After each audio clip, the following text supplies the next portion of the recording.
On croit que le manque, c'est ne pas avoir assez. Mais le manque réel ne touche pas ce que l'on a, il touche ce que l'on est. On parle du manque comme si c'était un problème extérieur. Pas assez de sécurité, pas assez d'argent, pas assez de ressources. Comme si le manque était une question de quantité. Le manque profond ne se situe pas dans l'avoir, il se situe dans l'être. C'est pas seulement je n'ai pas assez, c'est surtout je ne suis pas assez. Le manque apparaît lorsqu'une distinction se crée entre deux dimensions inséparables, notre corps, notre vie intérieure et notre environnement, ce qui nous permet de vivre. Mais quand ce lien est rompu, le monde n'est plus vécu comme une extension de nous-mêmes, mais comme quelque chose qu'il faut prendre, posséder, accumuler. C'est là que la surconsommation apparaît. On consomme plus, non pas parce qu'on manque trop, mais parce que le lien est insuffisant.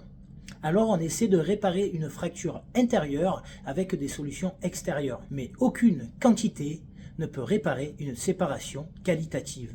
A l'inverse, quand l'accès est vécu comme non conditionnel, elle transforme profondément la relation au monde. Quand l'accès est assuré, quand la vie n'est pas constamment menacée, la consommation cesse d'être compulsive.